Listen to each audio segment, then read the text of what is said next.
Go big or go home. That's what I like to say. And that's the theme of today's video report. Hi, everyone. Al DeMarco here. And listen, I could remind you to hit the subscribe button down below to remind you once again to do so, because that's the easiest way to be alerted to when my next video report will be available. But let's face it, you've watched your share of YouTube videos over the years.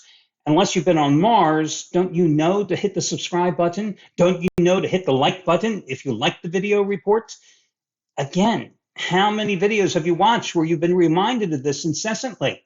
Most of them with those annoying little scrolls that go across the screen flashing before your eyes with those little sound effects too, saying subscribe now or hit the like button. Don't they piss you off? God, they drive me nuts when I'm trying to watch a video.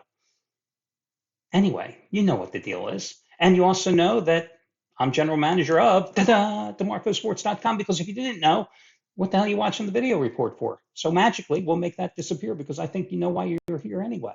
We've got a lot of complimentary plays today. Listen, go big or go home. I had a monster play last night in Colorado because I've been on a red hot roll. And I always like to say, you press the action when you're on a hot streak, because if not, why are you gambling in the first place? I've been hot in baseball. I've been hot in the NFL. I've been hot in college football. I went for it. And my God, I got my ass kicked last night. The good thing, however, is I believe in euthanasia and mercy killings, and that game was over in the first quarter. So I never bothered watching the rest of the game. There was nothing to bother with wasting 3 hours watching a game I had no chance to win. And today I can tell you, and let me remind you of this.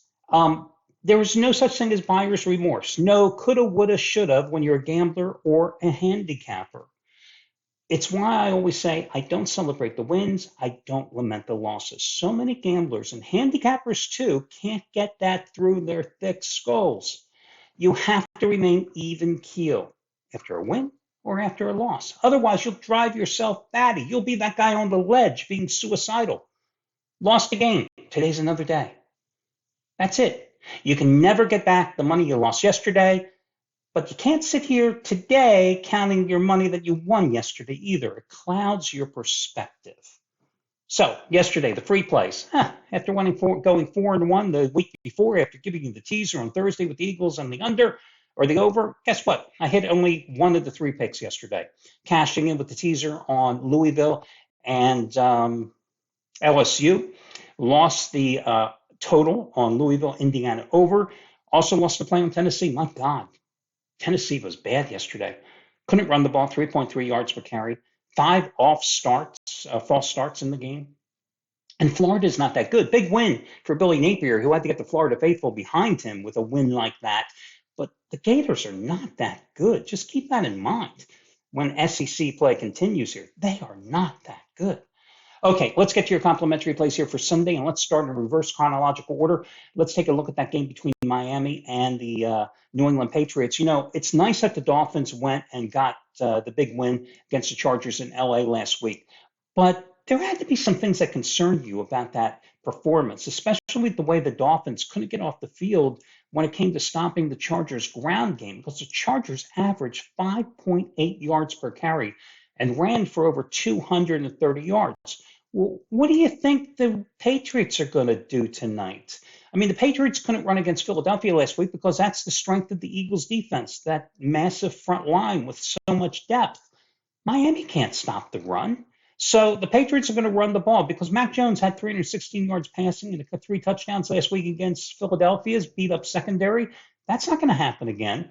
The more Bill Belichick's team can run the ball tonight, the more they keep Miami's potent offense off the field. That's a given. All that being said, however, I still would go with Miami here. Tua is 4-0 as a starter against Belichick's crew.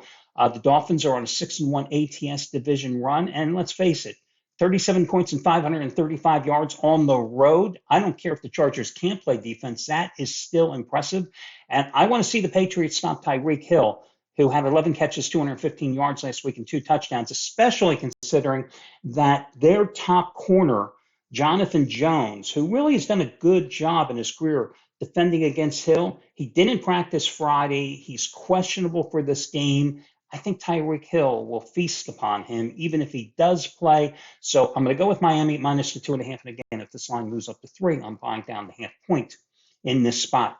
San Francisco beat the hell out of the Steelers in Pittsburgh last week. I mean, this team has been a moneymaker in regular season play. They've covered 8 of their last 9.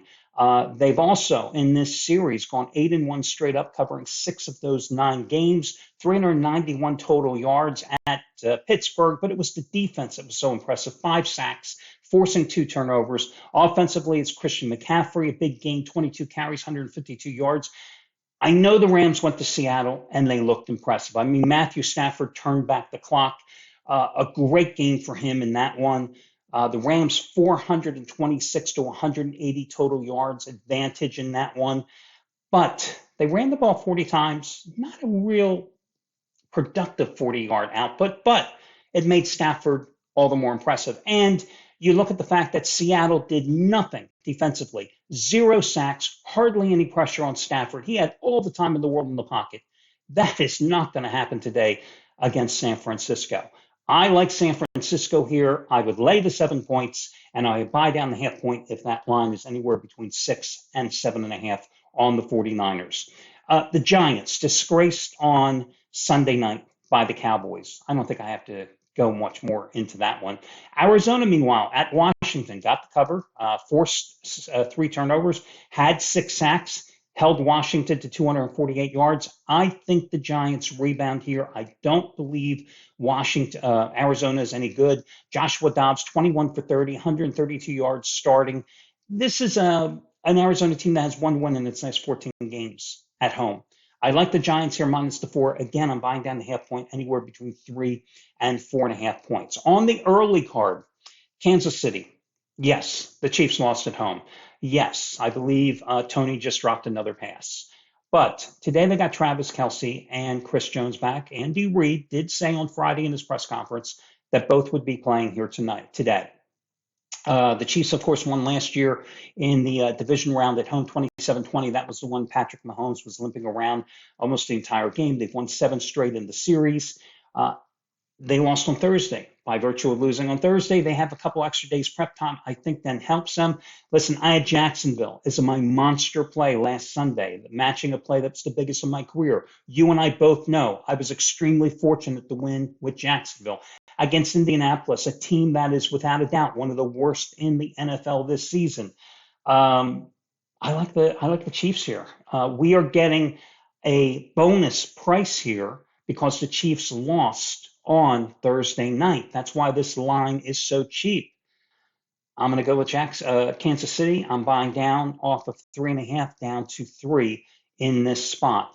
And on the early card, let me just say about 2 games.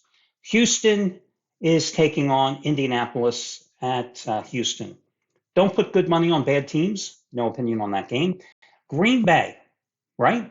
Why is Green Bay getting a point and a half at Atlanta after the way the Packers played? Sure. The Falcons, they won too. Isn't that a trap game? And here's why I'm worried about the Packers in this spot.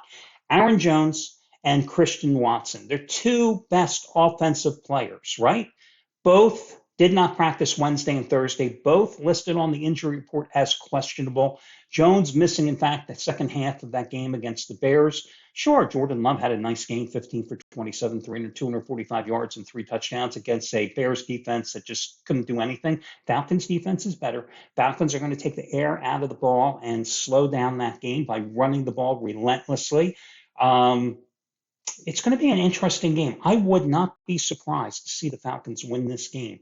And that's why I say it's a trap game, because people are going to go, oh my God, Jordan Love had a big game. And maybe they're not going to look at the injury report and realize what the Falcons are going to do. Would I bet on the Atlanta Falcons with Desmond Ridder at quarterback? Ooh, no. Desmond Ridder at quarterback. Is it Desmond Ridder? Desmond Ridder. I always think of J.R. Ridder. It's Desmond Ridder at quarterback. No, but I do like Atlanta in that game. So, reverse chronological order. I gave you the plays. Let me tell you how I like them in terms of how they all play out here today. God, it hurts me to say this, but I actually like the Giants. Oh my God, a team that lost 40-0 to Dallas. Yes, I like the Giants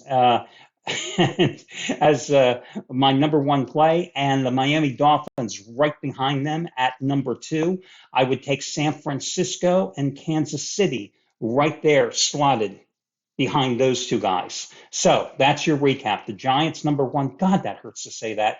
Miami, number two. And in that next tier, I like Kansas City and San Francisco. So those are your 4 free picks for this Sunday card. I wish you well, guys. Good luck, everybody.